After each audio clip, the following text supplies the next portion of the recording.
Hi. No, you're not late at all. Please, come in. Say, don't I know you from somewhere? You're one of those pretty famous reporters, right? You seem really familiar. Can I get you some tea or coffee, or would you rather get on with the interview? Sorry, I don't know how this works.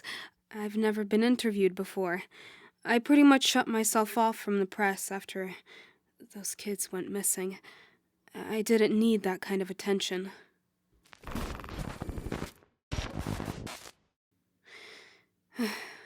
I suppose I'll start my story by setting the scene.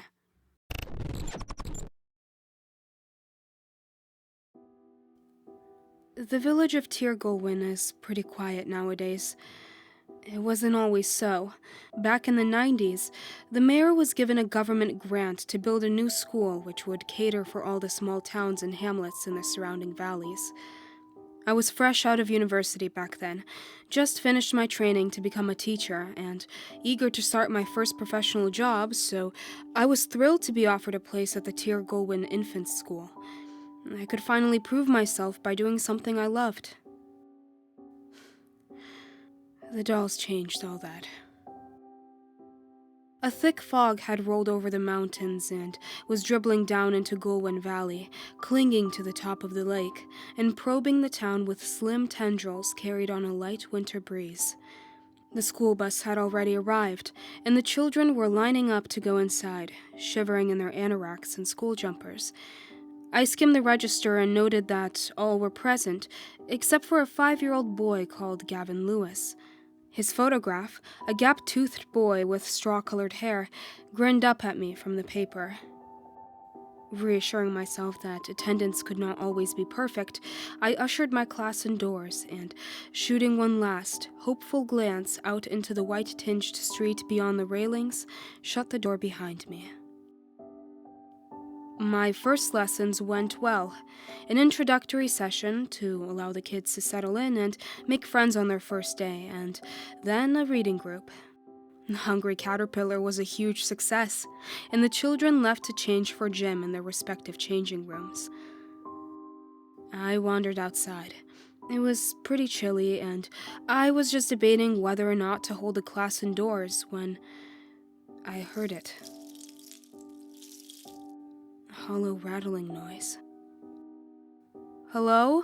I called. There was no reply, but I followed the sound to the playground gate, which backed onto the main road out of town. There was a little doll tied to the bars. I regarded it for a moment. A slightly misshapen object, with a wool body and a face made from some kind of white, ceramic material. A tangle of gaudy yellow thread was attached to its head, and the face had a disturbingly vacant, gapped-toothed smile. The face of little Gavin Lewis came to mind, and I unhooked the doll from its string gibbet. It felt odd as I turned it over in my hands, heavier than it should have been, and solid beneath the soft exterior. I took it back to the empty classroom and examined it further. There was a seam up the back which seemed deliberately loose. I tugged at it, and the doll just fell apart in my hands.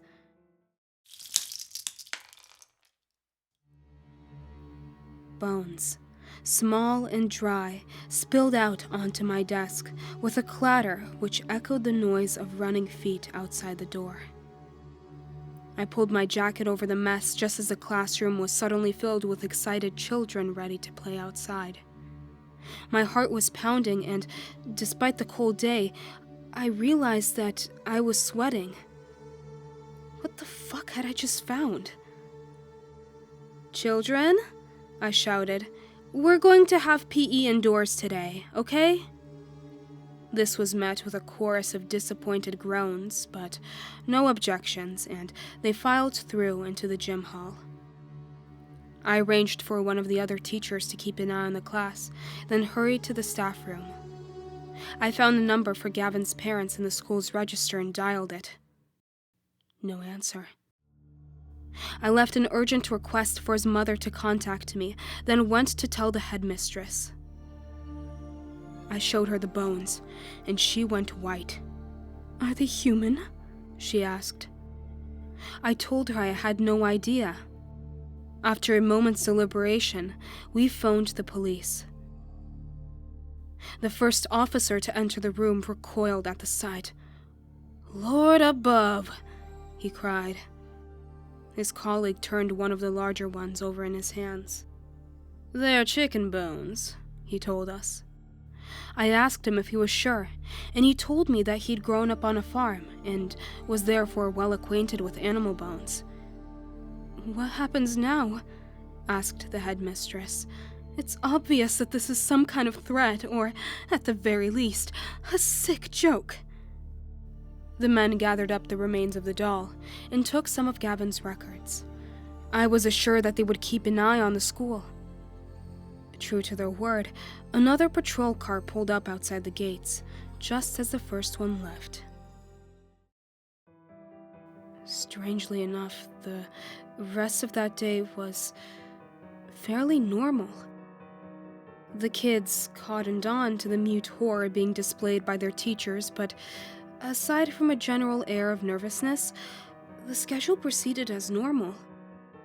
Eventually, the school day ended and parents, unaware of the eerie happenings, arrived en masse to collect their children. Those left caught the bus home. We did our best to make sure that everyone got away okay, but were wary about telling anyone what had happened. We didn't want a panic, especially when we didn't know what was going on yet. I was told that the police would call me in the morning to take a statement and that I should go home. The next morning, I checked my phone, but there was nothing from the police. I suppose I wasn't really surprised. This was 1998, post-Stephen Lawrence inquiry, so the police's reputation throughout the UK was at an all-time low. Such an oversight was definitely possible in my book. I waited for an hour, but figured that if they desperately needed to contact me, they could phone the school. I arrived a little later than usual, actually meeting some of the children as their parents dropped them off. This, coupled with a patrol car now parked on the corner, reassured me for a time. It took me 15 minutes to realize that the bus had not arrived. The playground was almost empty in comparison with the previous day. I put the few kids present to work on some story writing and phoned the bus company. No, they hadn't heard from the driver. He was probably just caught in traffic on his way through the next town along. Yeah, right. I felt ill. Something awful had happened to those children. The crushing pain of guilt hit me then. I should have warned the parents the day before. I needed air, and I stumbled into the playground. I heard it then. The faint rattling sound. I can only describe it as like that of a bead curtain, swaying in the wind. On autopilot, nausea forgotten, I wandered to the gate. Along the fence, in neat rows of identical gibbets, hung 32 little dolls. I didn't need to look at the register. I've always been good with faces. The children smiling up at me from their desks the day before were smiling at me now, faces frozen in an elation. There was something off about their eyes, though. Painted in detail on the ceramic heads, the eyes told a different story. Fear, pain, and anguish registered in their expressions. Everything is a bit of a blur after that. I remember hammering on the window of the police car outside.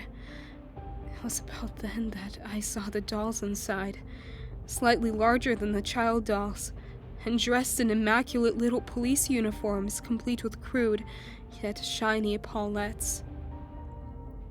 I slammed the classroom door behind me and, no longer caring whether the children knew something was up, began to cry. What the fuck had I done to deserve this?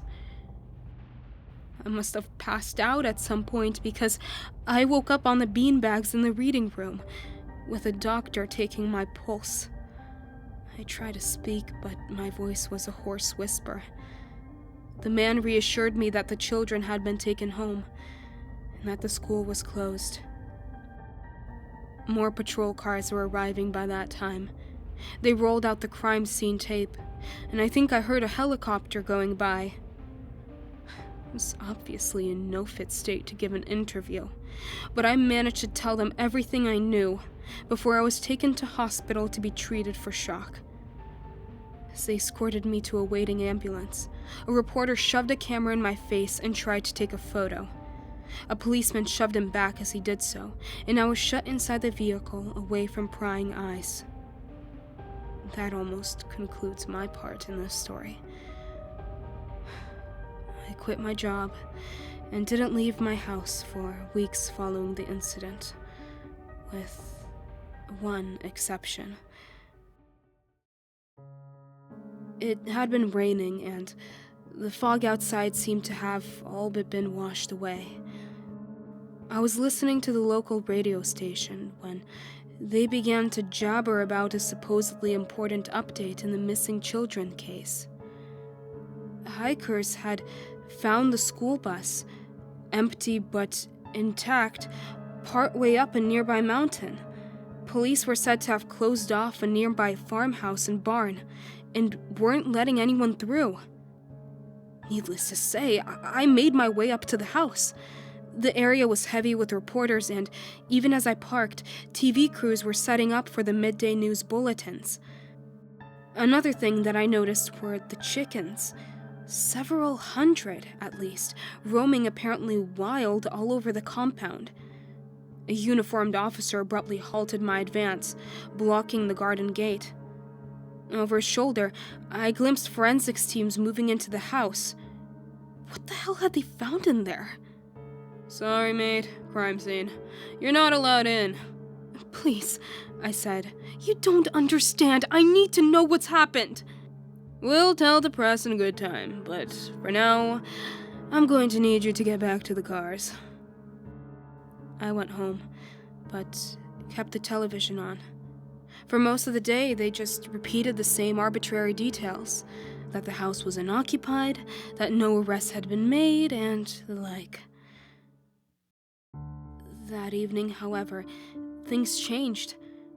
They played a short clip which looked to have been shot from a mobile phone, allegedly leaked footage.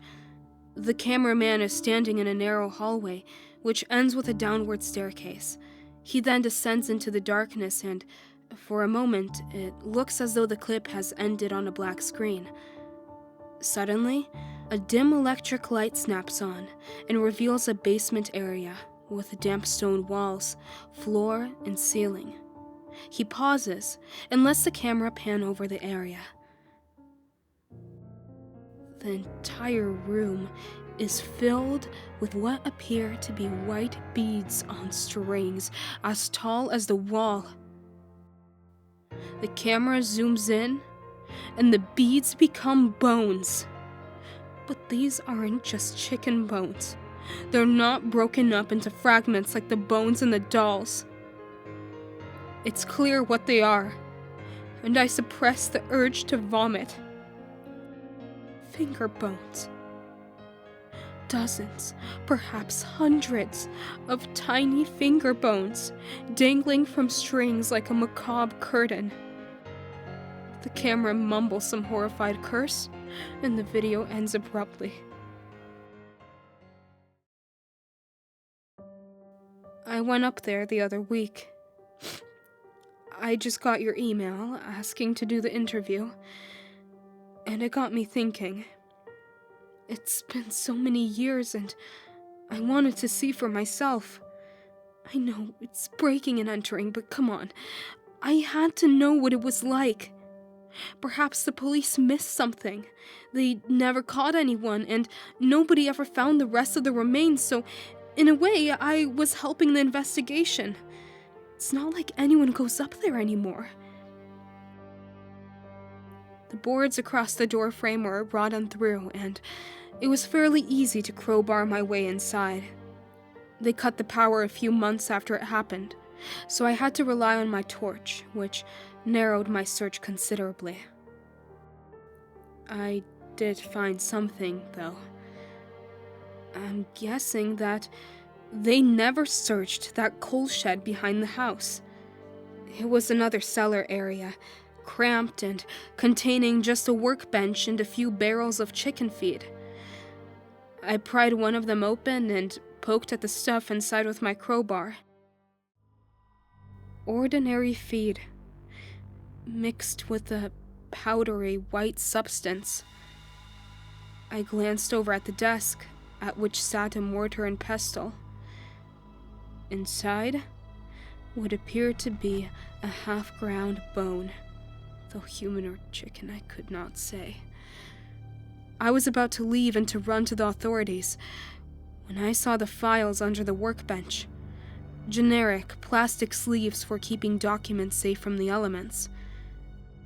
They were dated, one every 5 years, with the earliest being in the mid-1970s, and the latest being dated in the 1990s. I flipped the latter open and tipped its contents onto the tabletop. Photographs. Photographs of children in a playground, apparently taken from inside a car. Near the back of the pile, there was a picture of 2 police officers in a patrol car, oblivious to the presence of the photographer. The final picture was of me. Not just any picture, though. I remembered exactly where I was when it was taken. Blurred by movement and partially obscured by the hand of a police officer shoving the photographer away, I could just about make out myself being bundled into the ambulance. There was one other object in the folder. A doll. It was only half finished. The face had not yet been completed, and one of the arms had not yet been fully attached. The resemblance was uncanny, however. Everything was familiar, from the brown suit right down to the stupid teddy boy hairstyle which I had in the 90s. The doll was me.